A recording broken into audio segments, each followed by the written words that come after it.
Right, thanks everybody for coming to this afternoon's meeting. Just before we start, Deborah, you've got a word to say. Thank you, Chair. Deborah Wilts, Legal Officer. I'm making this statement for the committee in the interests of transparency and protection of the integrity of the planning process, in that members who are not on the committee and have indicated that they wish to observe have been invited to join electronically. Today, Councillor Bolt is doing that. He's observing only and will not participate in the meeting in any way other than to speak on the item he's requested to speak on. Thank you. Thanks, Deborah. Item 1, membership of the committee. I believe we've got one sub in today. Yes, Mr. Chairman, Councillor Bill Armour Kirkburton, substituting for Councillor Donald Purr. Thanks, Bill. Item 2, minutes of the previous meeting. Can we pass those as a true record? Agreed. Thank you. Interests and lobbying. Start off, as I see it on the screen, Councillor Scott. None, Chair. Councillor Pattison. None, Chair. Councillor Armour. None, sir. Councillor Bellamy. None, Chair. Councillor Pinnett. None, Chair. Councillor Sokol. None, Chair. And myself, none also. Item 5, any public questions? None received, Chair. Thank you. Item 6, deputations and petitions. None received, Chair. Right. Just before we go on to the planning applications, Councillor Sokol, I think you've got a little bit to say about last committee. Just putting the record straight. Thank you, Chair. Yes, on the last committee, I said there was a bush route on Pond Lane, which has had sometime those buses were driven by me as well. Yeah, in the late 70s, 80s. Yeah. Soon after, when I saw press article in the Examiner on Monday, I think it was on 13, I'm not quite sure what date was. So I thought I should confirm it. What I said on the meeting, I wrote to the First Bush company to get confirmation from them. I thought my recollection might be wrong. But I got the letter back from the First Bush. It's written on, this is the letter, I got it. Send a copy of to the legal officer as well. I think, Mr. Chair, it would be better if I read some of those lines, but this confirm it. Yeah. It was service 378 from Huddersfield to Lepton Pond Lane, which I said Pond Lane, yeah?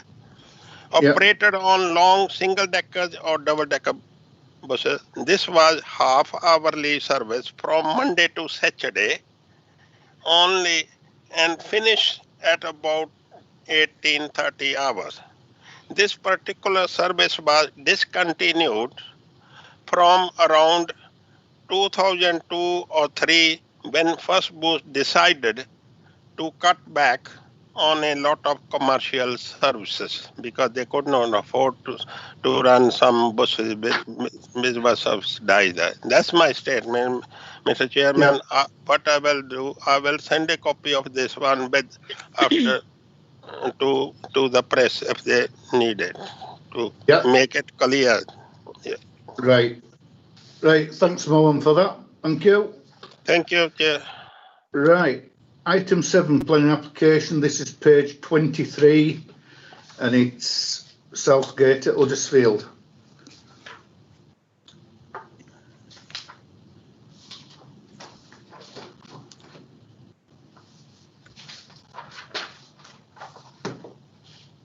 Good afternoon, Chair. Good afternoon, members. And I am Chris Carroll, the Senior Planning Officer in the Majors and Minerals Planning Team, and I will be presenting the slides today for the planning applications. Right. This application, sorry, Chair. No, you're doing all of them today. Yes, I'll be doing all of the slides today. Right, thanks, Chris. Right, it's all yours. Thank you, Chair. This application relates to the land at Southgate in Huddersfield Town Centre. It is submitted by Kirklees Council and it proposes the change of use of land to a surface level car park for a temporary period of no more than 3 years. This slide shows the location and the area of the site within the red line boundary. The application boundary extends to approximately 0.6 hectares, incorporating Pine Street. It lies within the part of a wide area known as the Southgate site, which surrounds it to the north, south and west. This is also within the ownership of Kirklees Council, as shown within the blue line boundary on the site plan. The site was previously occupied by Huddersfield Sports Centre, a multi-storey car park, as well as some other industrial units. However, these buildings have since been demolished to leave a cleared site bounded principally by timber hoardings. Due to timing constraints, it is the case that the groundworks and boundary treatments associated with this application have started on site and are largely complete, but the use has not commenced. The site shows the proposed layout of the car park. It would deliver approximately 166 spaces, of which 8 are reserved for those with a disability. A temporary permission is sought for a period of 3 years. It is in part intended to accommodate some of the parking displaced by the closure of Market Hall car park. As set out in the report, it will provide both short stay shoppers with up to 5 hours car parking, as well as long day stay commuter parking. It would also be used for event and match day car parking associated with football and rugby league events. The original intention was to deliver the car park in time for the Tour de Yorkshire this May, which has now been postponed until 2021. The details and nature of the parking arrangements for such events is to be secured by condition, although the applicant has confirmed that on such occasions the car park will be supervised at all times by stewards and marshals. Access to the car park will be taken from Pine Street via the existing access on Old Leeds Road. Pine Street has been resurfaced, whilst the car park would have to have a temporary porous surface with parking areas divided by timber post and rail fencing. This slide is taken from the site entrance on Old Leeds Road looking up Pine Street towards Southgate. It shows the entrance height barrier that has been installed to stop unauthorised access. This site shows the porous surface to the car parking area and the timber fencing to delineate it. This slide shows the boundary of the site along Old Leeds Road. A portion of the existing hoardings around the site, principally along the A62 frontage and around the entrance on Old Leeds Road, have been removed and replaced with welded mesh fencing. This will enable views into the car park from the surrounding area and a more open vista from Leeds Road and Old Leeds Road in particular. In terms of the principle of development as set out in the report, the wider Southgate site, of which the application is a part of, is part of a mixed-use allocation, reference MX-S2, land east of Southgate, Huddersfield. It is similarly identified for mixed use within the Huddersfield Blueprint SPD. However, on the basis that this proposal is for a temporary period, it is not considered that it would preclude the future development of the site in accordance with policy MX-S2, but it will instead contribute to meeting current car parking needs within the town centre in the short term. It is therefore considered acceptable in principle. Vehicular access to the car park will be provided via the existing access from Pine Street. The applicant confirms that the appropriate visibility displays can be achieved in both directions as shown on the plan. Careful consideration has been given the highway impact of the proposal. The car park would be open on a 24-hour basis, but the transport statement submitted with the application predicts that it would generate 69 arrivals in the AM peak hour between 8 AM and 9 AM and 69 departures in the PM peak hour between 5 PM and 6 PM. This level of traffic generation is significantly less than the traffic generated by the previous uses on the site, and as detailed in the report, it can be accommodated on the existing highway network. Pedestrian access will be provided to the A62 Leeds Road at the northwest of the corner of the car park to be provided direct to the town centre. Discussions were held with the applicant in relation to the Huddersfield Free Town Bus and the opportunity for this bus route to be extended to provide a pick-up drop-off point close to the proposed temporary car park on Southgate. However, it was determined that this additional stop would result in substantial additional running costs to the council that is not viable. The bus can, however, be accessed from Northumberland Street, which is within reasonably close walking distance. To respond to the concerns of Royal Mail in relation to the effect on the delivery office, which is set out in the report, the requirement for a car park management plan will form a condition of this recommendation as they have requested.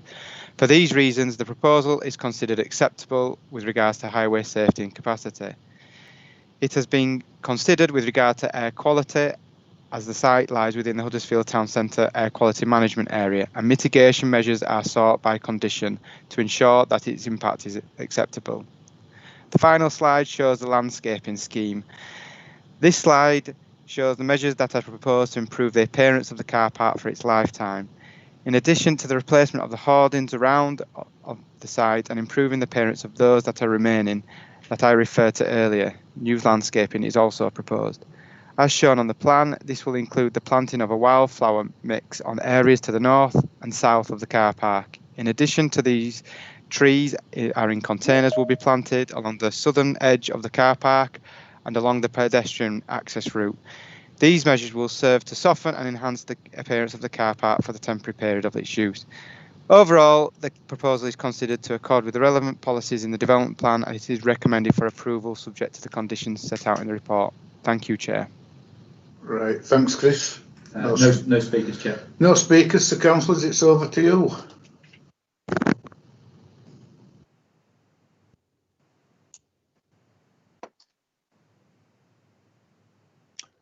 Councillor Armour. Yes, thank you, Mr. Chairman. I refer to page 21 of the document pack, which talks about equality issues. And one of the protected characteristics under the 2010 Equality Act is disability. And the policy statement says, in the event the specific development proposal has particular equality implications, the report will detail how the duty of due regard to them has been discharged. I'm concerned. Yes, we are providing a small number of parking bays for blue badge holders, but we're not providing any accessible means for them to get into the town centre if they have severe mobility problems.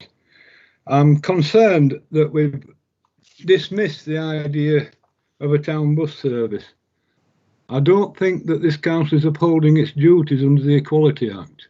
We're providing disabled parking, we're not providing access into the town centre for disabled people. And I don't think that's right. Thank you. Thanks, Bill. Chris, do you want to come back on that?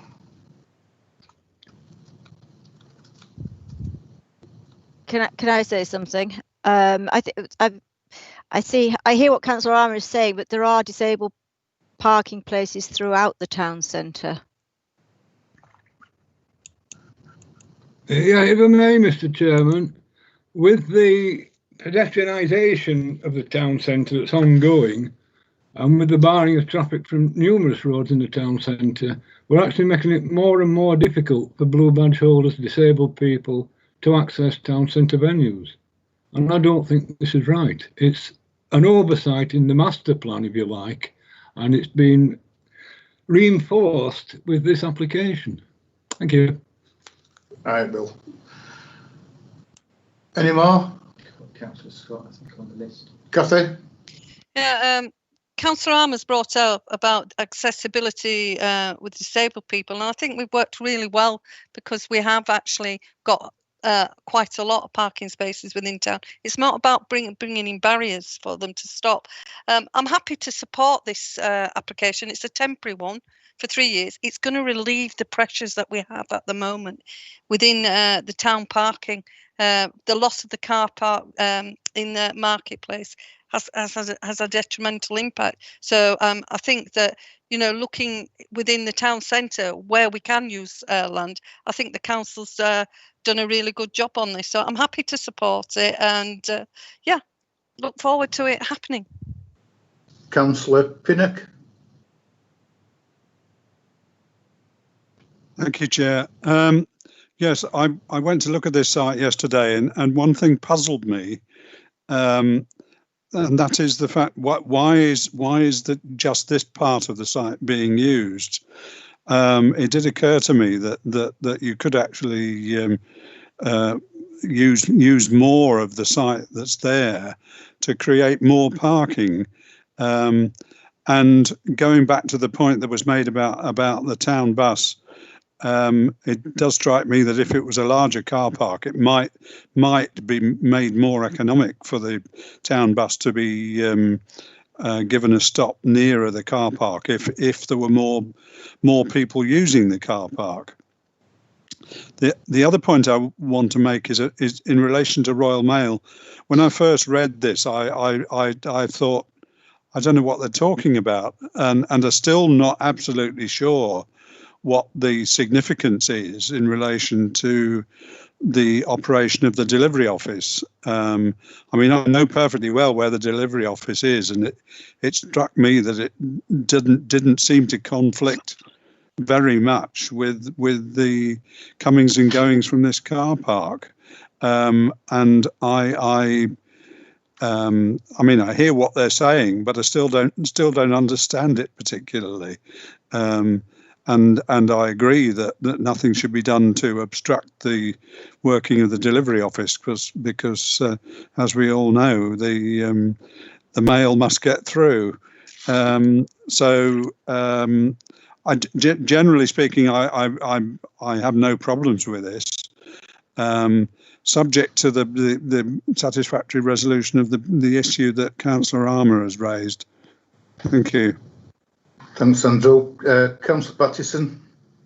Well, thanks, Chair. I mean, yes, I really, all I wanted to say really is that I think we do obviously need this car parking, especially since the multi-storey was unfortunately had to close. And unfortunately, we need it at the moment because we're not able to use public, or the use of public transport is limited as well. I take on board. Well, I hear Councillor Armour's point about disabled places, but I mean, I think as has been said, that needs to be looked at as a separate issue in terms of the master plan and Huddersfield Town Centre as a whole, and how we give access in the right places to those with a disability. So I'm happy to second the recommendations of the officers. Thanks, Carol. Mohan. Thank you, Chair. Chair, I'm supporting this application. I think it's a good site and the right place to provide these car parking spaces for people coming to Huddersfield Town Centre, especially the people who coming from Leeds Road and the Bradford Road. In the past, we all have some parking facility on the other side of the town, either on Springboard or multi-story car park and bus station and other. We didn't have any facility for car parking on this side of the town. Yeah. So I think the people will have a benefit of this park, and they no need to cross the road, cross the town to go and find other car parking space, Springboard, and it will be less traveling on the ring road as well. Well, Chair, I just want to ask one question to the officer. Why we need this wire mesh fencing on Old Leeds Road? Why don't we have a what they call landscaping on there like Leeds Road one? Thank you. Chris. Thank you, Chair. It's more of a security measure, I think. I suppose our crime prevention officers assess the site and probably given is a view that security measures such as mesh fencing should be installed for vehicle security. Yeah, I could not understand if it's security. What about the other side? Then on the lease, people can go from there. There's the landscaping. Anyway, it's okay. And- I'm happy to support this application. Thank you. Kathy? Yeah, it's just on the security issue. I just want to come back to that. One of the notes I did make last night was about the barrier that you've got for entrance. Well, to stop encampments, can we look at that and see if there's any way it can be like a chicane kind of entrance? The reason being, so it stops caravans. Dewsbury East, they actually cut that one down that looks like that. So it just a bit of reflection if they can look at that and make it easier for us as a council. Yeah. Donna? Thank you, Chair. For some reason, I can't type into the chat. I don't know, it's not letting me type. So I was trying to type speak, but it looks like I'm just going to have to put my hand up. I've got real concerns with this. Put it on full screen. It is, I think. Oh, right. Sorry. Yeah. Sorry, Chair. Oh, No. well, now I don't know what I've done. Sorry, Donna. Now I've lost screen altogether. I'll just speak a minute. So until I find right, hang on, right, I think I've found it. Yeah, I've got concerns. Same as Bill. My problem is with this is the access across.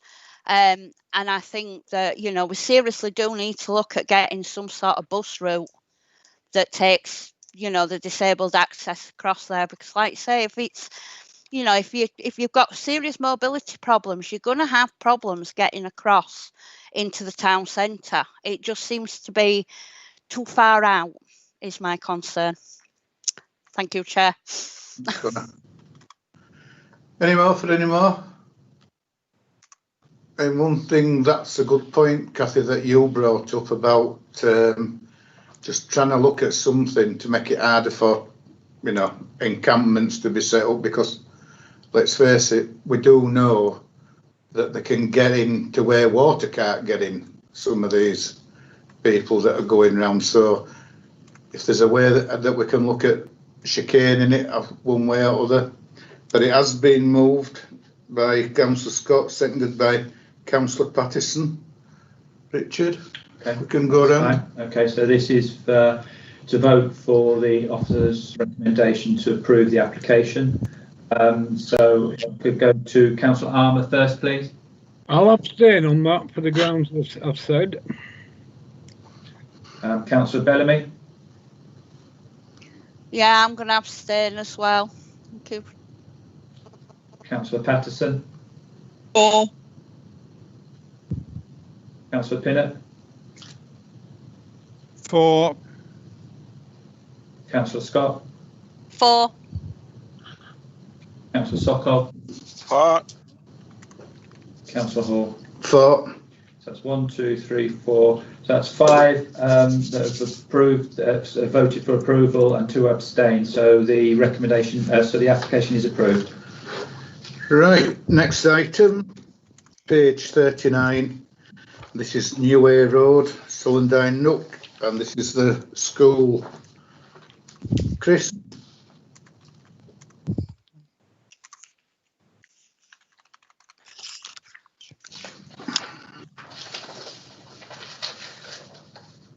Sorry, Chair, just trying to work out the PowerPoint. It's just gone off. Hang on, sorry, apologies. Right.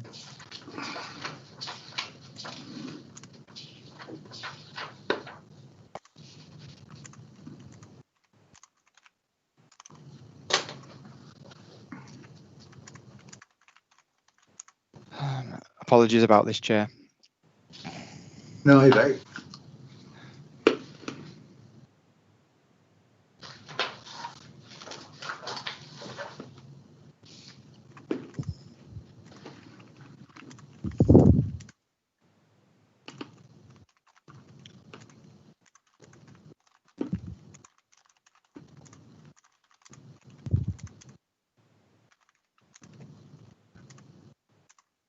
Apologies, I will have to come in and go out and go into the PowerPoint presentation. It's just crashed on my PC. Apologies about this.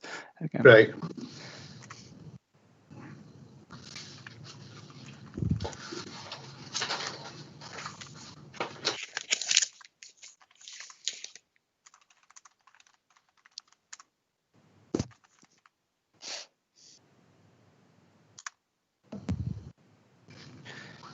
Thank you. Right. Thank you, Chair. This application seeks permission for the erection of a modular classroom at Salendine Nook Trust Academy. This slide shows the red line boundary and the location of the site within the school grounds. This aerial image shows the context of the site within the wider area. As you can see, the school benefits from a complex of buildings with its main frontage facing onto the car park and Huddersfield College to the west. To the north of the site is New Hay Road. The application has been brought to Strategic Planning Committee on the technicality that the development, if approved, would result in the departure from the local plan, as the school and its grounds are situated on an urban green space. In this image, you can see the existing mobile classrooms in which this new unit will adjoin. This bird's eye view image shows the location of the new classrooms within the wider context. And this is another bird's eye view image which shows how the proposed development will fill the gap to create the complete rectangular unit. These are the existing plans that are there. And these are the plans as proposed, whereby the classroom will be 7.4 metres in length by 3 metres in width. The structure will also benefit from a flat roof in order to reduce the overall building visual height. Whilst the proposed modular building will result in the loss of some urban green space, this has not been considered significant by officers, as the existing playing fields to the north, east and south will be retained as part of this application. Furthermore, the proposal will continue to facilitate the operation of an existing school and would enhance its education provision. For these reasons, officers consider the educational benefits to the scheme to constitute to a material planning consideration in which outweighs the loss of the urban green space. No concerns have been raised by officers in regards to visual amenity, as the development will match the existing mobile classrooms. There will also be no undue harm on the residential amenity, as submitted information suggests that the development would not result in an increase in number of staff or pupils, nor any significant additional activity. No concerns have been raised by highway officers, as the existing access and parking arrangement for the school are to be unchanged. No representations have been received, and therefore this application is recommended for approval by officers. Thank you, Chair. Thanks, Chris. No speakers, Chair. No speakers, so members, it's over to you.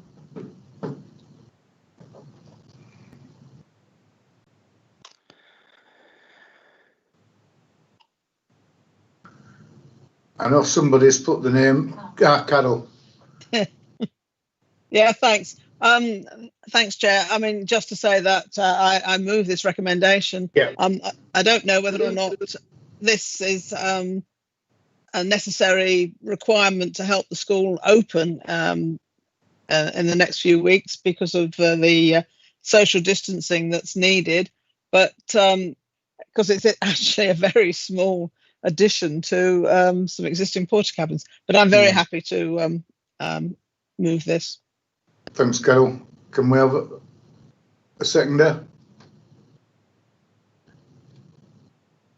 Councillor Scott.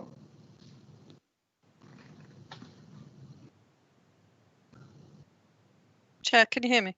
Sorry about that. I just froze on the screen. Just froze. Yeah, I'm happy to support this application. So I'll second. Thanks, Kathy. Mohan, you put your hand up. Are you just waving to? No, I was just going to second it, Chair. That's right. all. Thanks, Mohan. Okay, thanks. Right. It's been moved by Councillor Pattison, seconded by Councillor Scott. Richard. Okay, that's fine. Okay, so this is a vote to approve the application as detailed in the report. Councillor Armour? In favour. Councillor Bellamy? 4. Councillor Patterson, 4. Councillor Pinnock, 4. Councillor Scott, 4. Councillor Sokol, For. Councillor Hall. 4. That's unanimous, so application is approved. Right. Next, page 49. And this, if memory serves me right, is a shed. Chris?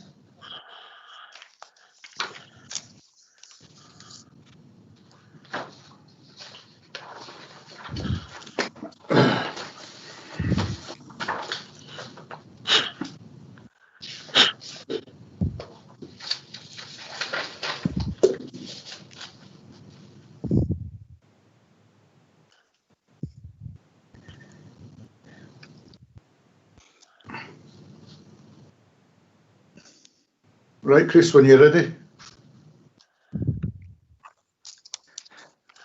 Sorry, Chair. Thank you. The application site relates to the erection of a garden shed in the curtilage of Kirkburton Hall, a Grade 2 listed building which is located within Kirkburton Conservation Area and as well as being allocated in a green space.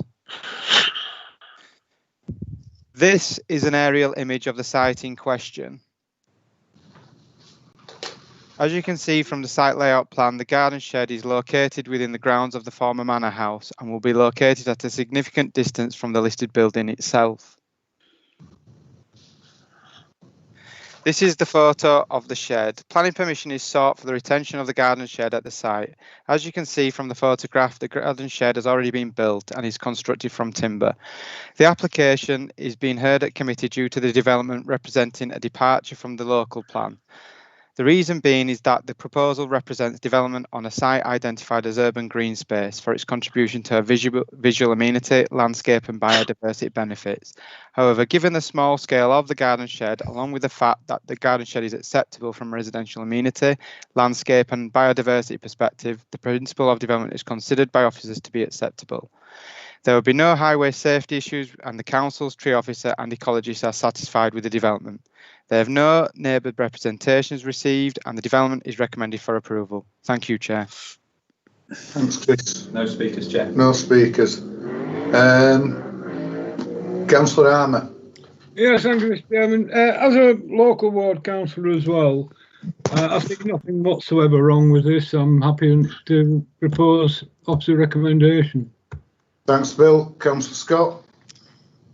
Thank you, Chair. Basically, this is retrospective planning. And I'm always worried about when something's retrospective, it's already built. Can the officer bring the slide up where the shed's on? Because it looks like that land's been cleared round it. And that's one of the concerns that I've got is there intention to sprawl out even further? Is it just this shed? I just wanted to know if there's some kind of condition we can put on it. This is it, because it looks quite round it, the surrounding the shed. It's even further than the boundary of the shed. So yeah, can the officer come back and bring that picture back up? So if you look at the trees at the back, they look like they're dying. And it looks like that land's been cleared. So just wondered if it's conditioned that we can say that's it, no more, because it isn't within the conservation area. Chris.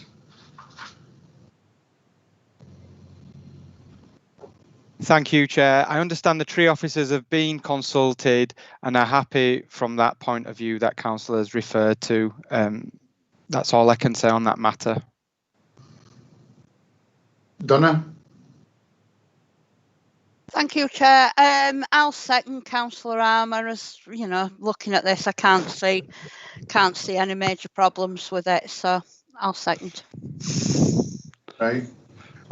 Just before we go to vote, Chris, can we make it plain that there's no add-ons or anything like that?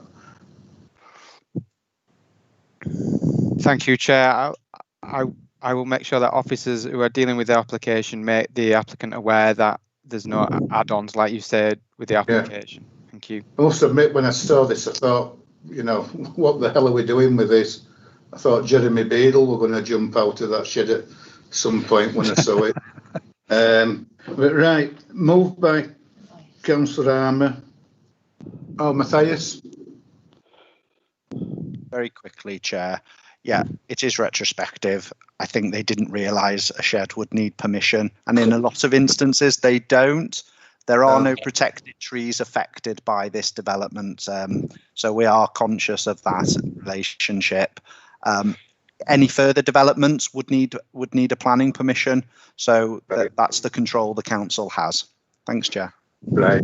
Thanks, Matthias. Right, it's been moved by Councillor Armour, seconded by Councillor Bellamy. Okay, thank you, Chair. So this is a vote to approve application as detailed in the report. Councillor Armour. In favour. Thank you. Councillor Bellamy. For. Councillor Patterson. For. Councillor Pinnock. For. Councillor Scott.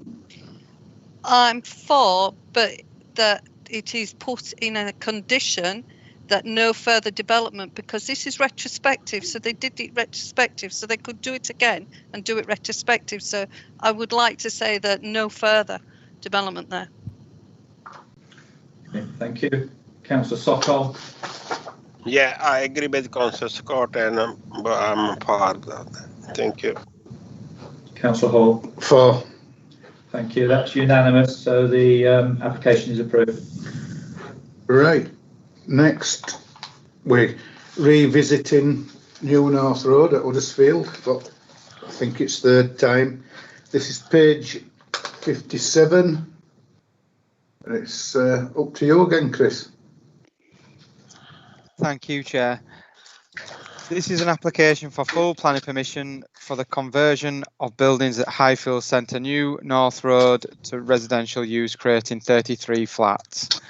Members will recall this planning application was considered by committee on 24th of the 6th, 2020.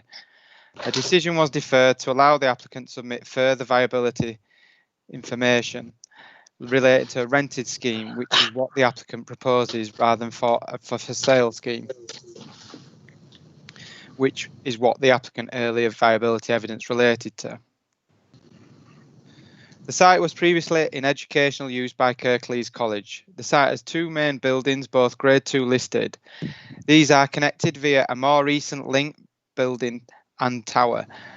There is also a separate former toilet block within the site abutting Highfields Road. Railings along the site's northern boundary are also Grade 2 listed. Many other surrounding buildings are also listed, and the site is within the Green Park, New North Road conservation area. The aerial image shows the various existing hard surfaces, car parking areas and soft landscaping within the site. Building A, shown here, is the site's largest building, located on the street frontage. It makes a significant positive contribution to the conservation area and to one of the key approaches to Huddersfield Town Centre. These images show that there are various views of the rear of the site and areas within the site adjacent to the neighbouring buildings. External physical works would be limited. The link building between Building A and 60 New North Road would have its glazed element removed, which is welcomed by officers. An appropriately designed first floor would be added to create a two-bedroom house. Behind this, other connecting elements would be removed from the link tower. The former toilet block would be provided with an excavated outdoor amenity space and new fenestration. Other physical works would mostly be internal and are covered by a parallel listed building consent. This slide shows the proposed elevations of link building and a section of Building A. In total, 11 one-bedroom, 19 two-bedroom and 3 three-bedroom units would be created. The proposed unit sizes, unit size mixes, amenities of the proposed units and outdoor amenity spaces are considered acceptable for such a residential conversion. A total of 26 parking spaces are proposed in the existing car park hard surfaced yard. This is considered acceptable for such a residential conversion in a location close to Huddersfield Town Centre, subject to the implementation of a travel plan. No affordable housing is proposed, and it is accepted that the applicant is able to claim vacant building credit, meaning no affordable housing is required of this residential conversion scheme. In addition, during the life of the application, the applicant submitted financial viability information and asserted that the development could not afford the required Section 106 contributions listed at paragraph 10.71 of the committee report. Members will recall, however, that this viability information related to a for sale scheme, whereas the applicant intends to retain ownership of developed site and let the flats. In light of this discrepancy, at the meeting of 24th of the 6th, 2020, members deferred their decision to allow submission of viability information that actually reflected the applicant's intentions for development. The information has since been submitted. The council's viability consultant from RLB has reviewed this information and concluded that the rented scheme would generate an even lower gross development value than for the for sale scheme. In short, this means the proposed development is even less viable than previously thought. It remains the case that agreement on all viability assessment inputs has not been reached between the applicant and officers. Most significantly, a benchmark land value has not been agreed. However, several key considerations relevant to viability need to be noted.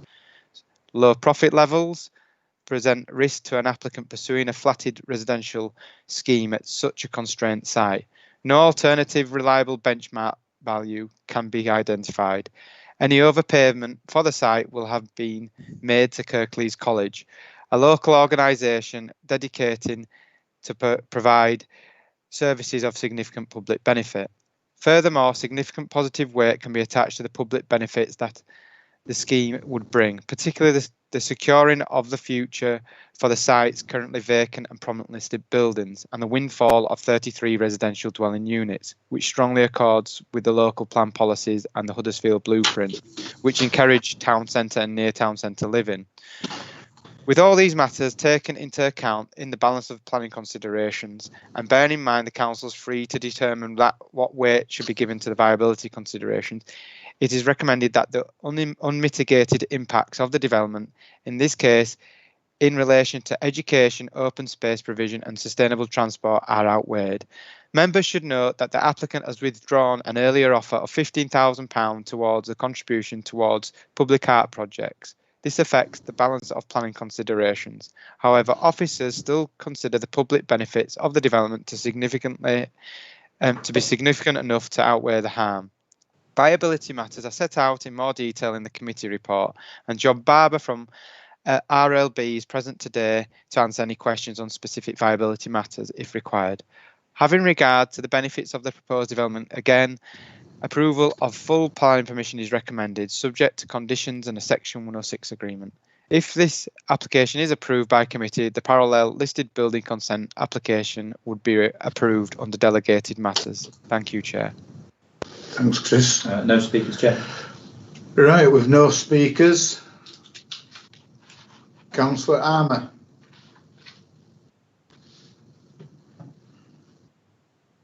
He's on mute. Bill, you're on mute. Can you My apologies, Mr. Chairman, my apologies. That's it. In the first place, I do welcome what is essentially a brownfield use rather than a greenfield one. I like to see older buildings being put back into use, and the provision of housing is indeed very important, as we're all well aware. So to that extent, I certainly am supportive of the application. But I do have some reservations, and they revolve really around the viability.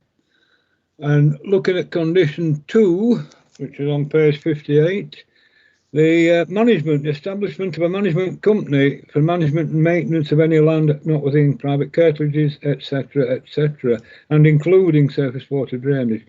I'm worried. If this is not a viable development, what's going to happen to this land? Is it going to be just left to go run to seed, to go wild, to become a mess?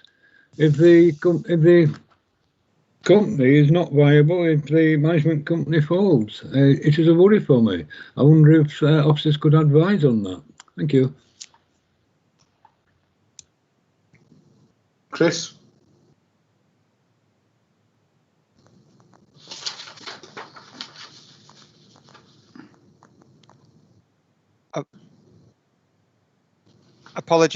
apologies, Chair. Could Matthias come in on that if that's okay? Yeah. Thanks, Chair. Yeah, it is viable without the Section 106s, just because the applicants are telling us they will do it. The planning conditions would run with the land. The obligations within them would be enforceable. The maintenance and management would fall part of it's normally a contribution in your rent, or it's an additional contribution in your rent to the running and servicing costs. And therefore, you would expect that the residents would make it. In the first instance, if it has a planning permission, it will get a better chance of a viable reuse. So it's really over to members on that point. In terms of those planning conditions, they're fair, they're reasonable, they're pretty consistent with what we would put on most residential conversion schemes. So I'm fairly comfortable we should be able to get a betterment, at least in amenity terms, accepting the shortcomings of the reality of the market conditions in the town centre for resi at the minute. Thank you. Thanks, sir. Donna? Thank you, Chair. We're back to 106s, aren't we? Land unviable and all the rest of it. And we've been here so many times before. I mean, even one going back where, was it the Lidl or something in Mirfield? There were no viability, there were no money, this, that and other. But funny enough, this committee or a committee managed to actually get any money. I think we just need to look at this further and just see, is it really that unviable? Because I'm curious to think it's, you don't do buildings without going to be able to make some money. Thank you. Thanks for that. Councillor Pinnock. Thank you, Chair. Yes, it is actually incumbent on this authority to try its best to bring, especially listed buildings, but buildings that are assets of community value, which this certainly is, along with all the other buildings around it. It's incumbent upon us to try and bring them back into use. Now, there clearly is a difficulty in relation to this in its viability. I'm not clear, like Councillor Bellamy, exactly what the developer is expecting, or may I say hoping, to make out of this. It sounds to me as though we have been presented with a case that is actually going to work. It is, as Matthias has said, marginal, but I think so long as the marginality is on the plus side rather than the negative side, then we should be granting permission. And of course, following that, any difficulties the developer experiences will be reported back to the authority. If it turns out that it doesn't actually work, then I think that we may well be involved again. But I think I want a reassurance that we as an authority will do all that we can to ensure that this site gets redeveloped, and perhaps I ought to add, redeveloped in a way that is sympathetic with its designation as a listed building. That does seem to me to be important. I'll wait till other people have spoken before I kind of show which way I'm going. Thank you. Thanks, Sandro. I've got Carol and then Matthias. So it's Councillor Pattison. I'll just very quickly say, because I hope Matthias is going to come in and answer my concerns. Anyway, I mean, I agree with everything that Councillor Pinnock has just said, but I really do have concerns over the viability. I do believe it is viable, and I'm unhappy that we are being offered so little in terms of Section 106. So I presume, as I say, I think Matthias is coming back in on that point, or I presume he is. So I'll listen to what he has to say. Like me. Matthias? Yeah, just to wrap this up in an over sense, members deferred at last committee. You weren't happy with the modelling done against the viability argument that it was a sale option. So we took that away and we redid the viability based on this rental model. It comes out less viable than the sale option. In your update, it says it's about 3% plus viable. Now, an industry standard that surveyors are looking for is between 15 and 20%, 15 being a very low risky, very safe development, and 20% being high risk, high gamble in effect. And in this instance, the site has been bought from Kirklees College. It is owned by the applicant. It isn't a speculative inquiry in that regard. It is a full application and a full detailed listed building consent. So you can have confidence in those two elements. In terms of the rigour and the check that this committee asked officers and the applicant to go away and explore, that exercise has been done.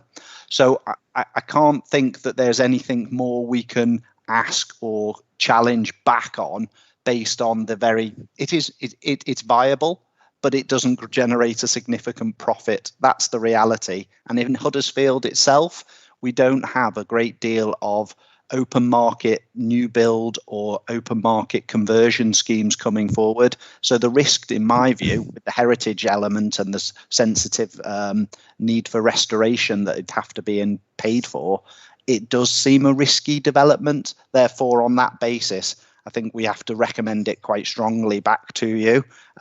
We've done everything we can, and it's for this committee to decide whether it's an acceptable level or not. I hope that helps. Sorry if it's a bit robust. I didn't mean it to come across in that way. Thanks, Matthias. Councillor Scott. Thank you, Chair. I've made quite a lot of notes here.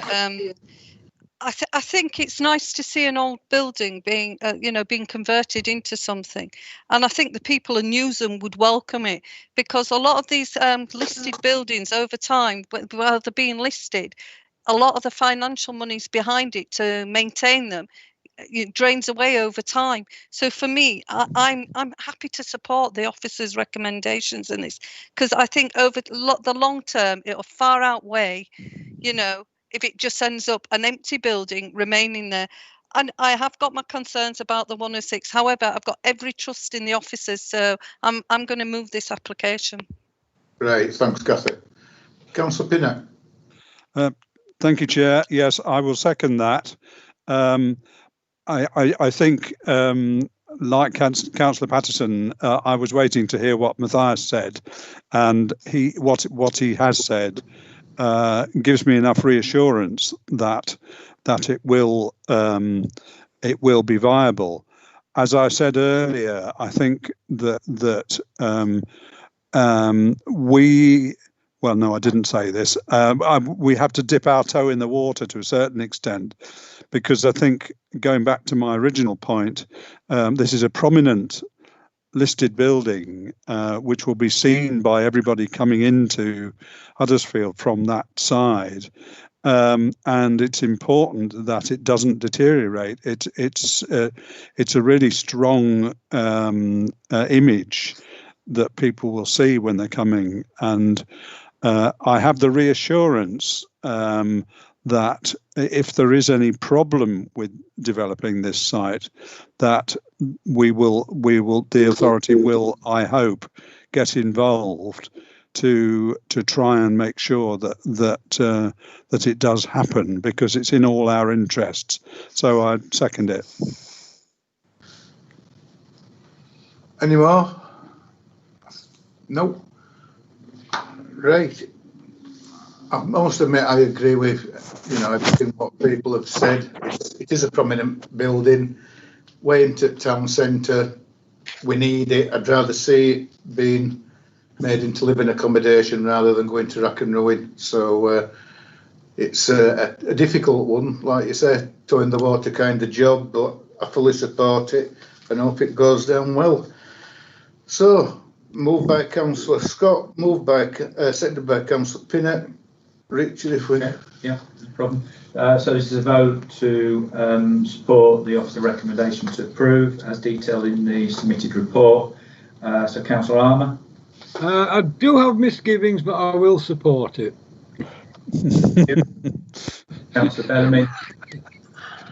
I'm going to abstain because I do think something does need doing with it, but I'm really not happy with the 106. Okay. Councillor Patterson? 4. Councillor Pinnett? 4. Councillor Scott? 4. Councillor Sokol? I'm going to be abstain. Thank you. Councillor Hall? 4. That's 1, 2, 3, 4, 5 for 2 abstentions. So the officer recommendation is approved. Right. Next, page 83. This is yet another place that we're revisiting. This is Kenmore Caravans, Huddersfield Road, Mirfield. Ready when you are, Chris. Thank you, Chair. This is an outline application for an A1 retail unit with the point of access the only matter that has been applied for at this stage. The application was deferred at the Strategic Committee on the 3rd of June 2020. The reason for the deferral was so that further justification could be provided for the traffic assessment, including right turn movements into and out of the site, as well as a reassessment of the options for pedestrian crossing facilities. The committee also requested that the retail assessment was reviewed and updated as necessary. Since the committee meeting, the applicant has provided a highway supplementary note and a planning and retail statement addendum, which seek to address the reasons for deferral. I'll now briefly summarise the details of the application to refresh memories of members. The site is an existing caravan dealership on Huddersfield Road, around 260 metres from Mirfield town centre. There are commercial premises to each side and the residential development opposite. The site contains single and 2-storey buildings in the southeastern part with parking in the front of the buildings. The remainder of the site is given over to storage of caravans. This photo is taken towards Mirfield town centre. The site is on the right and shows open storage of caravans and the main 2-storey building in the distance. This photo is looking in the direction of Cooper Bridge. The site is on the left. This photo shows the relationship between the site and the existing residential development on the opposite side of the road, known as the Maltins. These houses are set up from the site. The proposed site layout plan shows a single point of access off Huddersfield Road. The internal layout of the site is indicative but shows the retail unit in the northwestern part of the site with a 97-space car park. The proposed highways works to the Huddersfield Road include a dedicated right turn lane into the site and pedestrian refuges to each side of the access. The speed limit is to be reduced to 30 miles per hour along the stretch of the road. The highway supplementary note focuses on the traffic survey data, the effects of the proposed development and the pedestrian crossing facilities. Highways Development Management Officers have reassessed the application and the additional information provided. In summary, the officers considered that the junction modelling undertaken is acceptable. Right turn movements can safely be accommodated and the proposed pedestrian refuges are the most appropriate solution. The addendum to the retail statement updates the sequential test and the impact assessment and provides commentary on the impact of the proposal on stores in Mirfield District Centre. It also responds to the previous issues raised within the representation made on behalf of the cooperative food store in Mirfield. Officers have assessed the updated retail information and have concluded that it is appropriate for the scale of development proposed. It follows the planning practice guidance and accords with the requirements set out in the local plan. It is therefore remains the case that the impact of the proposal on stores within Mirfield District Centre is not considered to be significantly adverse. An additional representation was received yesterday after the agenda update was finalised. The concerns raised reiterated comments that have been expressed with other representations and which are summarised within the main report. The objector also considers that the site would be better suited for the housing. In conclusion, the application is considered to be acceptable in highway safety and retail impact terms, and therefore is recommended by officers for approval. Thank you, Chair. Thanks, Chris. Yeah, we have two speakers, Chair. We have Councillor Bolt as the ward member, and we also have the applicant.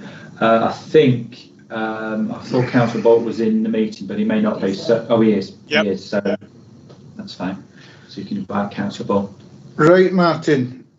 Usual procedure. 5 minutes.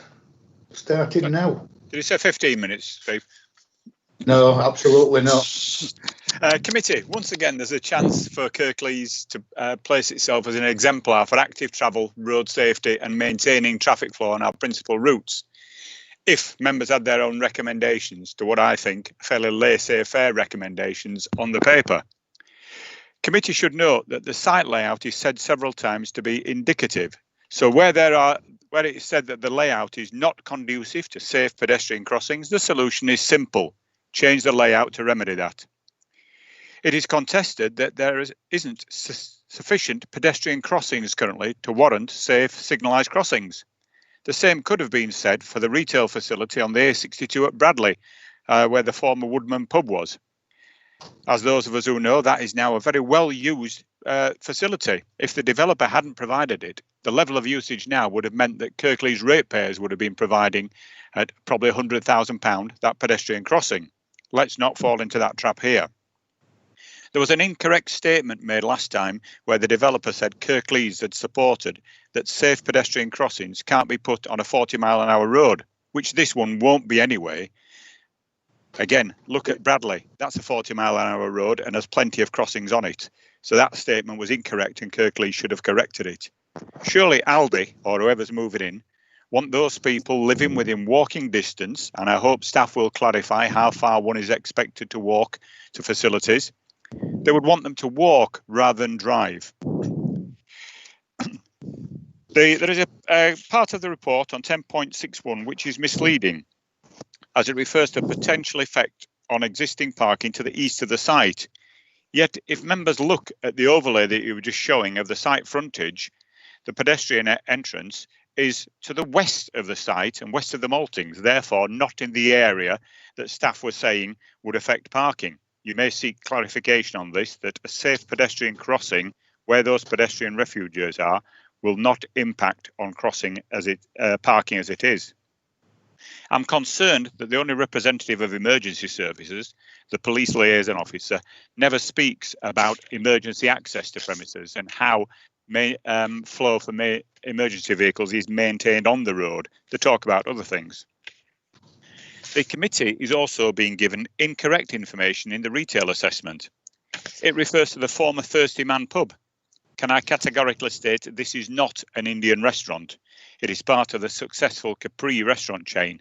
And Chairman, I can happily give the committee examples of the quality, quantity and satisfaction both of the in-house menu and that for a takeaway. It is not an Indian restaurant. All Bankside has not been resolved. It's still there if the developer agrees terms. If the developer can't get the basic facts right, how robust are the details you are asked to consider? The former Lidl site in Mirfield is still empty. How can Nexus say that an assessment done in June during COVID is a valid representation of normal retail movement? That was the purpose of the deferment, to allow true assessments for retail assessment and highways to be done. I don't think those have been satisfied, Chairman. Nexus also refer in section 10.14 and tables in the report to the former Swan pub. Members will be well aware that this is in Dewsbury West Ward. It's not in Mirfield and it's over a mile from this site, so retail movements are totally different. Kirklees say that the town centre junctions are within capacity. Yet they are on record over a decade ago saying that Station Road was 110% of capacity at a planning meeting. Traffic levels haven't decreased since then, so how come it is now said to be much lower and within capacity? I would urge committee also, again, to look at the frontage. Vehicles exiting this site and turning right will probably nudge out across the Huddersfield bound westbound road at peak times to ensure they can cross the road, thus blocking the road until a gap appears. Yet highways haven't thought of conditioning box junctions here, and I would urge members to rectify that by insisting box junctions on the Huddersfield bound and in front of the maltings are provided as conditions. The report talks of traffic plan monitoring contribution, but you have no details of what they're actually monitoring and what sanctions may be brought forward if or when the traffic plan fails. Yet committee are asked to agree that without surety. Again, I would ask that you review this and make sure that what you're agreeing for, you actually know. Thank you, Chair. Thanks, Martin. All right. Thank you. We have the applicant, so if you just mute, we'll try and get hold of him now.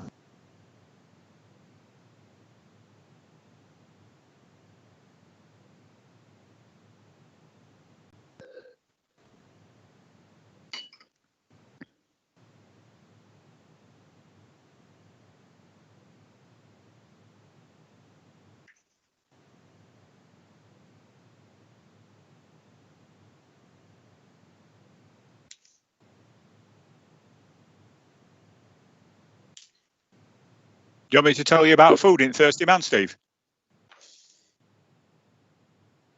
Mr. Nutter, it's all yours. 3 minutes. Thank you very much. Good afternoon, everybody.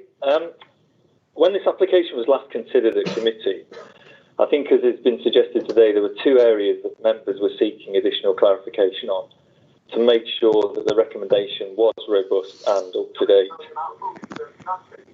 Before I deal with those 2 matters, it's worth pointing out the application has been with the council now for over a year, during which time a significant amount of research and analysis has been undertaken, including new site-specific traffic surveys. And whilst your officers were satisfied that the evidence produced leading up to the June committee demonstrated that there was no harm arising, we've now undertaken further work which confirms that those conclusions were valid and robust. Despite what the Co-op has said in the past, the retail analysis that's been undertaken for this scheme is more than sufficient and fully accords with both national and local policy. Since June, this analysis has been further revisited with latest 2020 data, and that's not shopping pattern data, that's expenditure data. And this again confirms that conclusions reached were fully justified previously. I know there's been arguments about the wholesale survey and the dates of that, but there's no stage of the Co-op or anybody else provided any evidence to show that those surveys were flawed, and that is your own survey as the council. Therefore, I'd urge you to treat Co-op's objection with caution, as there's no evidence before you that their store or any other store in Mirfield will be adversely affected. In terms of the highways matters, the analysis could not be any more robust and up to date. We've used 3 separate sources of data, with the latest one being as recent as February this year, which is about as recent as you could get before COVID. And all of those 3 surveys corroborate each other and demonstrate there will be no impact on the highway network. As for the pedestrian crossing, the additional supplementary note provided demonstrates how we've assessed all of the options, including pelican crossings, zebra crossings, and the refuges. And you'll see from that that there are a significant number of complex factors that have to be balanced when you arrive at the most suitable option. And we put forward the 2 refuges as the most suitable option. And again, that has been agreed with by your highway experts. So at the end of the day, we understand there's concerns about traffic and retail shopping patterns. However, from the detailed analysis we've undertaken for the planning application and during the period since June, the committee can rest assured that everything has been looked at and assessed properly and no adverse impacts will arise. And this is a conclusion that's supported by both your expert highway and retail policy officers who have scrutinised and commented on the additional analysis provided since June. Thank you, Chair. Thank you. Okay, thank you. That's it, Chair. Right. Members, it's over to you.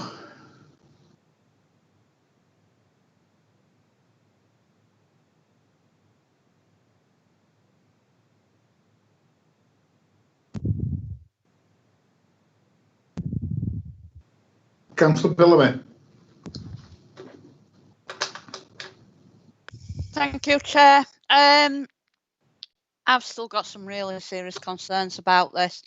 First of all, I still don't understand why it can't be a crossing and why it's got to be refuges. I'm also now concerned that, you know, like I said, we've consulted with the police. Has anybody consulted with the fire brigade? Because, you know, if there were an emergency, you know, refuges narrow the roads and make it awkward to get past. You know, you're talking a retail, they're going to need to get there. So, I mean, to be honest, I want some clarification on why not a proper crossing. Like we know they are there in Bradley.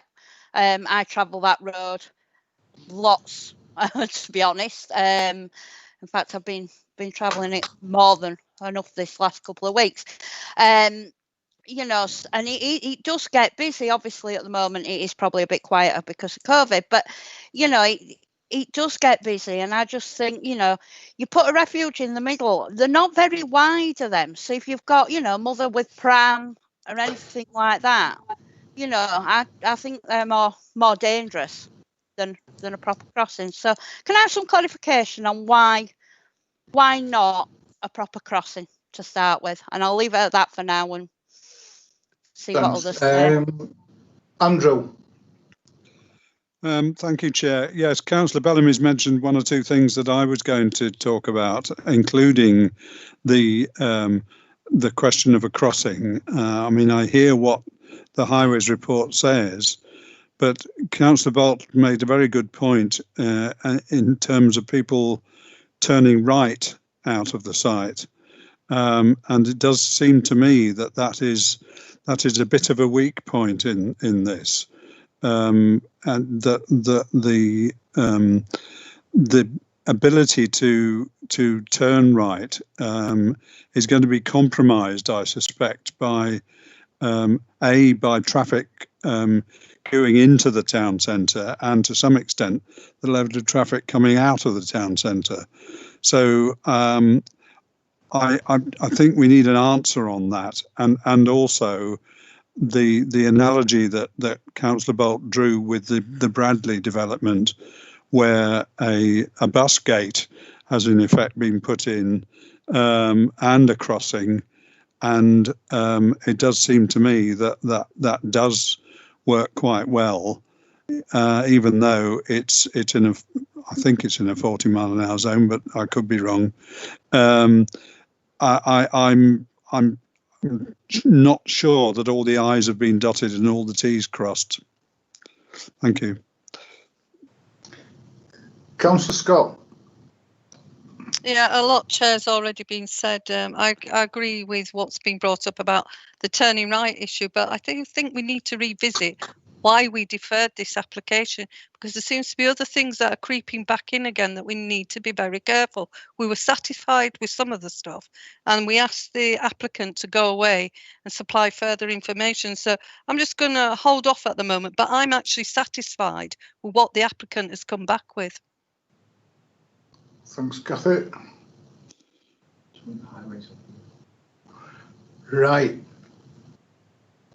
Oh, have we got Chris from Highways? I think it's Jamie. Jamie. Hiya, Chair, it's Jamie. Jamie Turner, Highways Development Management. You want me to speak now? Yeah. Right, obviously there's been quite a lot of points made there. Start with the pedestrian crossing first place. Obviously the applicant's now done a robust assessment of what was required and put that forward to our highway safety team. On the predicted number of movements of pedestrians, it's always hard to predict, but that highway safety are happiest with these two islands.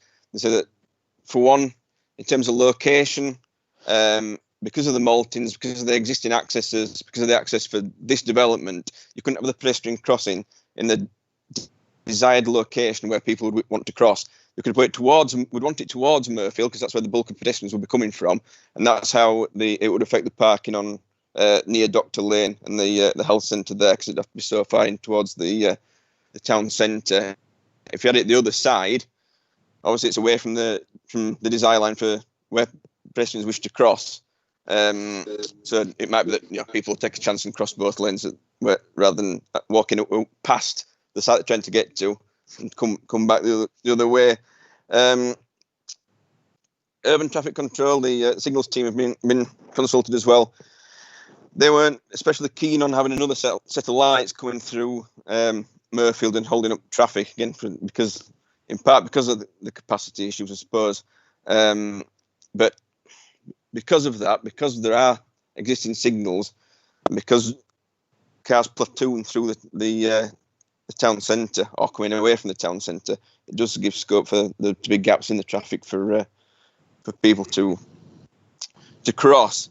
Again, highway safety, again, as I say, it's in the report, but this is what they're keen on. This is what they want. They want to see these two islands. They say that that's what they consider to be the most appropriate solution in this instance.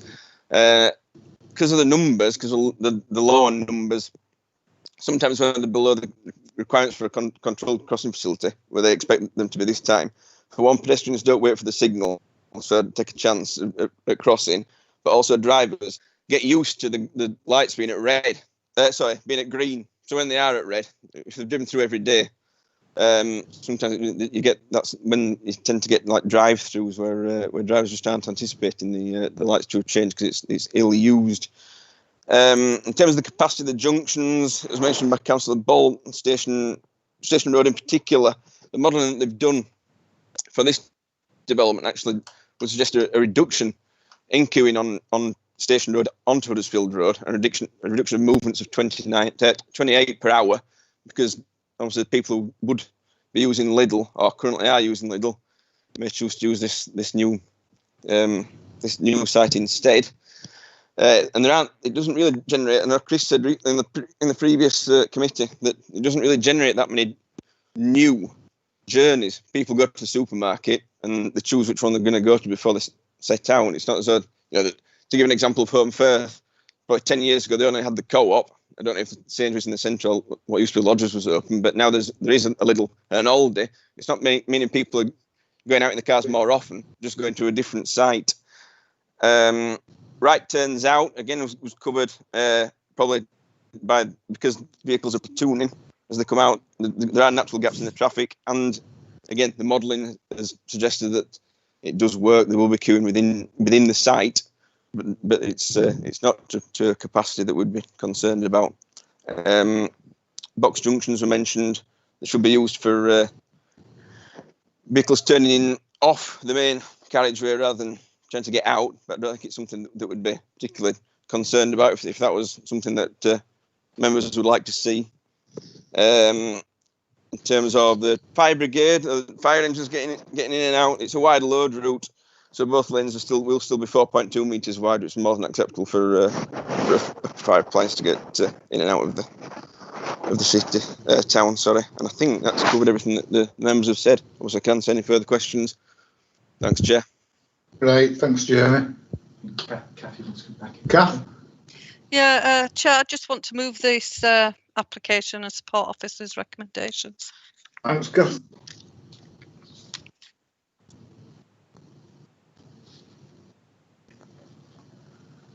Do we have a seconder? Councillor Patterson. Yes, I'll second it, Chair. Councillor Pinnock.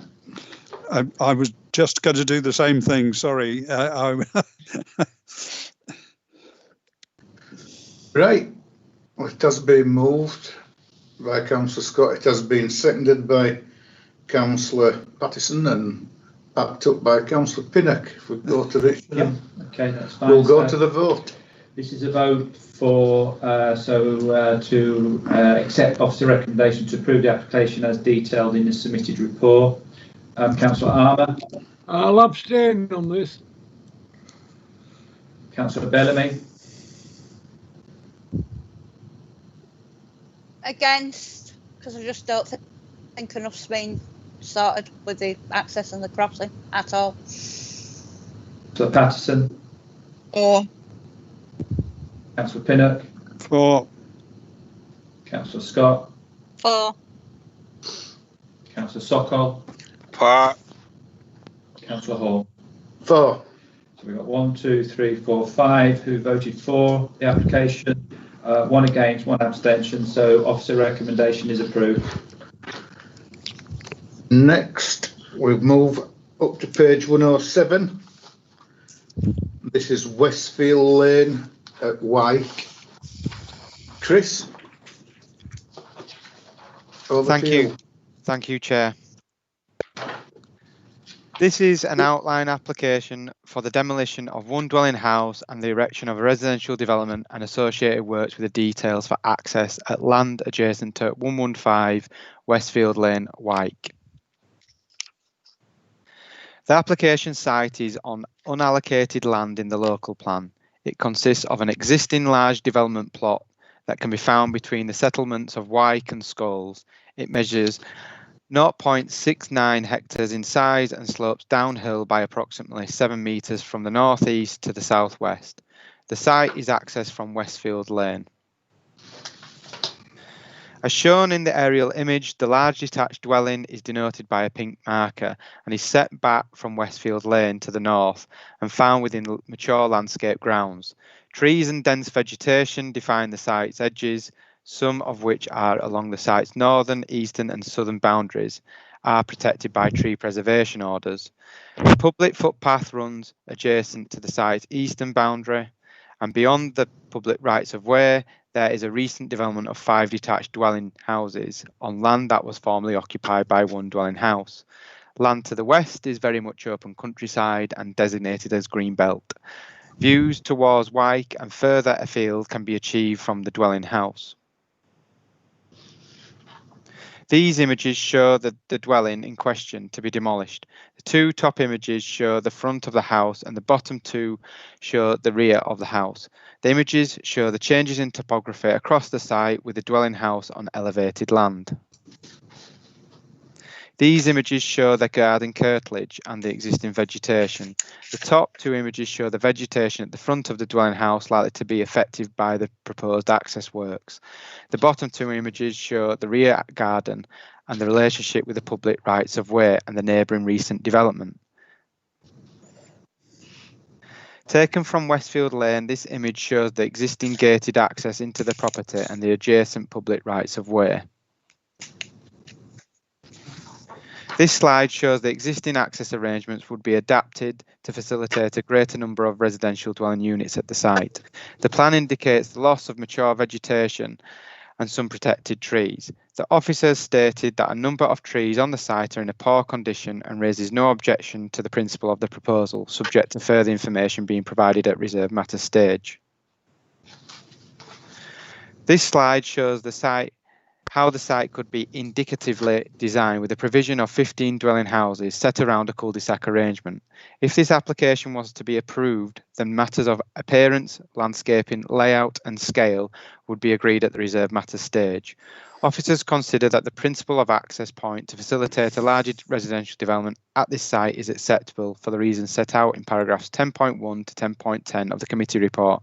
However, officers are of the opinion that further analysis work is required of the site constraints and the local plan policy considerations to determine the design and the quantum of development at this site, which can also be agreed at the reserved matters stage. There are no objections from any of the consultees, and as such, members are asked to approve the planning application subject to agreeing on the necessary planning conditions outlined in section 12 of the committee report. Thank you, Chair. Thanks, Chris. No speakers, Chair. Nobody to speak, so members, it's over to you.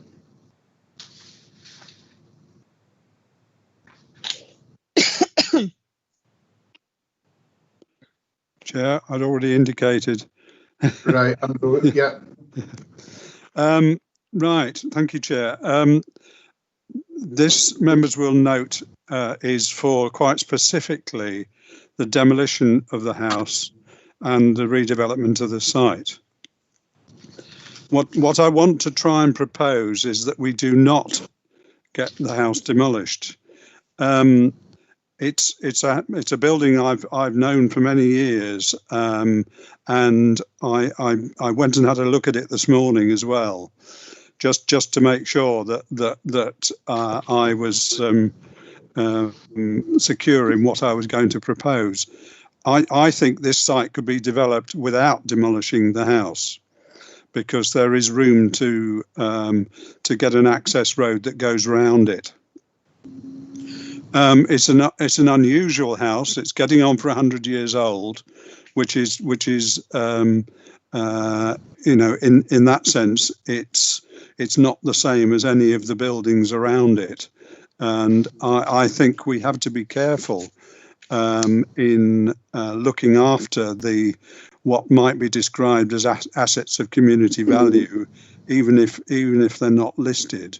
And this isn't a listed building, but it does seem to me that it has, and members can make their own conclusion from the images that are shown in the handout, whether they think it's worth keeping. But I certainly think it is. It's a stone-built property, which not all the properties around it are. To be fair, it's been surrounded by trees, quite for how long I don't know, but certainly all the time I've known it, it's been a bit hidden away. That doesn't sort of negate anything you might want to say about it, but I certainly think that the site could be developed, and I suppose what you're hearing from me is that the site could be redeveloped, but you try and incorporate the house in that development. Now, whether that means we need to refuse this application because it specifically mentions demolition, or whether we would need to defer it to try and alter the structure of the application, because it's an outline application, but it's because the outline application includes a demolition that I'm a bit concerned that we would lose what I think could be described as an asset of community value. So I will shut up for now and hear what other people have to say. Mohan. Thank you, Chair. I actually agree with Councillor Pinnick. Yeah, this is a community asset. The site around there can be developed, but not at the scale what the applicant wants, so many 15 plus houses. I think either we should defer this application, or we should refuse this application, or we approve this, but having not to demolish this building. Thank you. Thanks, Mohan. Councillor Scott. Yeah, thank you, Chair. I'm in agreement with everything that Andrew said there. It is a community asset there, and I'm happy to move deferral if Councillor Pinnock hasn't, or second him. So, yes. I wasn't sure. Well, so I'll move it then. Yeah. Sorry, Chair. Can I just say that I'm not quite clear whether, and I noticed Matthias has asked to speak, whether we can do anything about removing this word demolition. I will defer to Mr. Franklin. Yeah, Matthias. Thanks, Chair. Yeah, I'm just looking at these photos as well. It is an attractive building. It's got nice features. It's got some maybe less than ideal additions to it, but it's a nice building in a nice setting. I wouldn't describe it as an asset of community value. I understand the sentiment members want. That's a particular legal term in respect of certain buildings that the community designate. What you're telling me is you think it's got a local heritage benefit and it contributes to local character and distinctiveness. So just so we don't get caught out, but I think that's in terms of the application, it is part of the application. It would need to be it may even need to be withdrawn if members were so inclined against the application and a restart, because it's a fundamental part of the planning application detail. It's not an as well as. as you say, there is an opportunity for alternative access arrangements, but that isn't what they've asked for a decision on here. You could defer it if members so wanted to, with that comment in mind, and we can take back discussions to them. And if they want a decision based on this application, we can bring it back to you, or we can hopefully have some fruitful negotiations if that's what the committee wants us to do. Thank you. Thanks, Matthias. Councillor Pattison. I think I've just found the answer to my question, but I was more concerned about whether what the land around that site was was that allocated for housing or anything else like that. But I've actually reread the report, and it's part of the green belt. So because I was worried about what would happen in future years if this site was developed or not.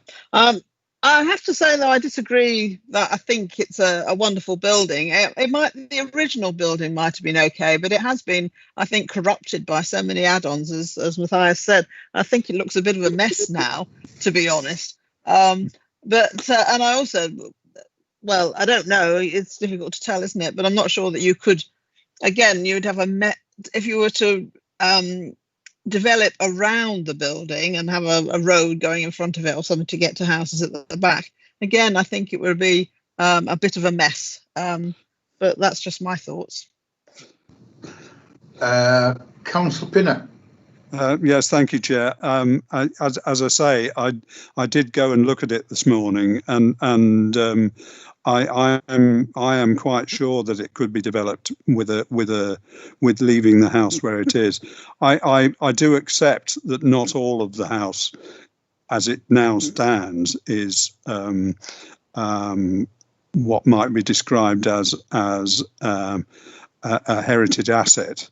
However, I think because it's so different, so in the street scene as it exists, I would want to retain it. And if I would be advised on this. Councillor Scott has moved deferral. I will second that, provided we can deal with the demolition issue. But maybe we need to refuse it if or ask them to withdraw it. I'm maybe deferring is a way of trying to deal with all those issues. Sorry, I'm sounding a bit incoherent now. So. No, I must admit, when I first saw it at briefing, I was absolutely gobsmacked that something like this were wanting to be, well, basically pulled down and new units being built. I'd give me right arm to live in a place like that myself. Yeah. And everybody else, I certainly won't want people living around me. It's pretty sick of them where I live now. Sorry. Matthias, can you give us some guidance here? Because I get where quite a few of them are coming from, and I feel the same way. I'd be inclined to either defer it, ask them to withdraw it, or refuse it. Okay, thanks, Chair. So I think, the mood of the committee seems to be that you consider this a non-designated heritage asset in sentiment, i.e. it's an attractive enough building and an attractive enough setting, and the mood is you would like to see a scheme that could redevelop its grounds but retain the building. I think I'm capturing that in overall terms, not necessarily Councillor Patterson's comments, but the committee as an overall position. My advice then, members, Chair, is if you sought to defer it on that basis, we can take that back to the applicant.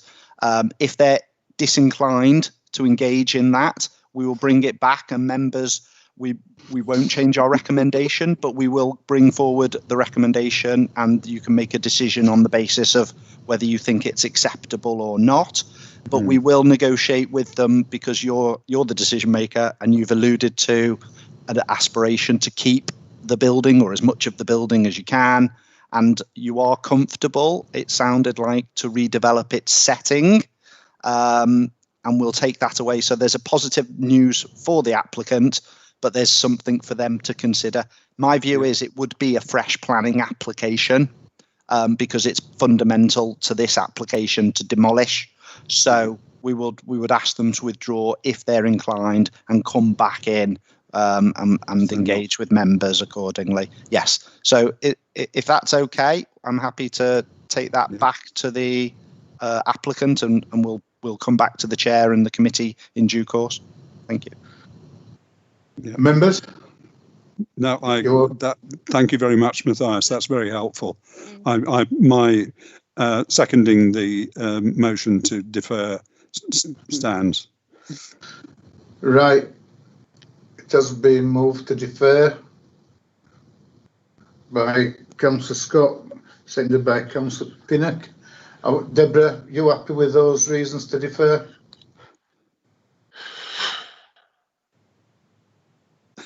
Sorry, Chair, just unmuting my. Sorry, just unmuting myself. Legal officer, yes, yes, I'm happy to defer on the basis of those discussions set out by Matthias very clearly. Thank you. Thanks, Deborah. Richard. Okay, that's fine. So this is a vote to defer the application. So if we can start with Councillor Bill Armour, please. I'm for. Thank you. Bellamy. For. Councillor Patterson. Abstain. Councillor Pinnock. For. Councillor Scott. For. Councillor Sokol. For. Councillor Hall. For. So that's 6 members have voted for deferment, 1 abstention, so the application is deferred. Right, next with page 133. Chris. Thank you. To you. Thank you, Chair. This planning application is for the erection of a carport and a store and for associated works to form a paved area to be used as additional amenity space at Tolson Cottage, Deanbrook Road. The slide shows site plans submitted with the planning application. The site is currently a small, hard surface area used for car parking and some associated landscaping, located off a shared access track serving Tolson Cottage and other dwellings. It is on the edge of the built-up area of Armitage Bridge. The image shows Tolson Cottage on the right and the shared access track where the carport is proposed in the background where the white car is located. This image shows the application site with Tolson Cottage on the right. The single-storey structure with roof lights was formerly a garage but was converted to a living space. These images show views across the application site looking northeast and southwest, which are largely undeveloped. This image shows the mature tree with raised landscaped area. Works to form a carport and the paved area would require significant excavation and would be liable to harm this tree. The proposal is on land designated as Greenbelt. The site is not within a domestic curtilage. Therefore, in the context of Greenbelt policy, this form of development is inappropriate in principle, and very special circumstances have not been demonstrated by the applicant. The site is also within the Armitage Bridge conservation area, which does not have a full appraisal, but a paragraph in the former UDP recognised the mill buildings, workers' housing, the river, open spaces and mature trees as all contributing elements to its character. These features can all be seen close to the application site. The proposal would represent a further domestication of this part of the conservation area, which was historically part of a farmyard and access track, and interrupts long-range views of Armitage Road to open fields and beyond. This would harm the character of the conservation area, and no public benefits have been demonstrated to justify such harm as required in policy LP 35 of the local plan. The excavation of the raised area would inevitably cause severe damage to the roots of the mature sycamore tree, which is valuable to amenity. No tree report, impact assessment or method statement has been submitted. The tree officers advise that submitting a method statement would not solve this issue. Even if the formation of the extra amenity space was deleted from the scheme, some excavation would still be required for the carport and store. Therefore, officers recommend refusal based on this proposal representing inappropriate development in the green belt, harming the character of the conservation area and resulting in the likely loss of a protected tree. Thank you, Chair. Thanks, Chris. No speak. Right, Carol. Yes, thanks, Chair. I did go and visit this particular site. Councillor Cooper, who had specifically asked for this to come to committee, asked that we did, so I did go. And I have to agree, I do think it would really harm the conservation area. I mean, it's a village that is not really replicated anywhere else in Kirklees almost. I mean, this conservation area. I mean, and to describe it as this site as being on the edge of the village is, I suppose, is true, but it's so much part of the village that to put up this, what would actually on that be quite a large building in that particular area. I mean, forgetting what the harm that it could do to the tree, would I think absolutely ruin that corner of the village. I think it's lovely as it is, and I do really think that we should refuse this or accept the officer's recommendation to refuse it. Thanks, so Carol. I'll move on. Thank you. Councillor Pinnock. Thank you, Chair. Yes, I went and visited the site yesterday when it was raining. And even in the rain, I think it would be a monstrosity, frankly. The setting is well, it's delicate actually in some senses, and I think putting up what is proposed would ruin the aspect towards open land. So I will second that motion. Thanks, Andrew. Councillor Scott. Yeah, I just fully support the officer's recommendation. And it was really interesting in the presentation when the officer said there was an existing garage that was there that was converted into a dwelling later. Alarm bells there. So yeah, I fully support what the officer said. And it is beyond the tree. It's about the village and protecting conservation. You know, we've got a duty of care, you know, to protect as much as possible. Yes, so I'm supporting the officer's recommendation. Right. On that bombshell then, I absolutely agree with what Kathy's just said. Yeah. Did have a garage, now it's gone. Tough. So this, I agree totally with what's being said. This is being moved by Councillor Pattison, seconded by Councillor Pinnock. Yep. Okay, thank you. So this is a vote to support the officer recommendation to refuse the application. So we start with Councillor Armour. Yes, in favour. Councillor Bellamy. For. Councillor Pattison. For. Councillor Pinnock. For. Councillor Scott. For. Councillor Sokol. For. Councillor Hall. For. That's unanimous. So the application is refused in line with the details in the report. Right, colleagues, I make it, that's it. Thank you for all attending, and I know now that I think me and Andrew can get ready and prepare ourselves for another meeting at 4:30. I think. Yeah. Right, okay, thanks everybody for that.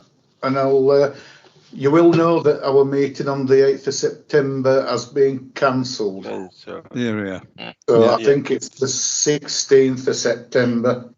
We can get together again and do it all over again. Thanks everybody. Bye. Bye.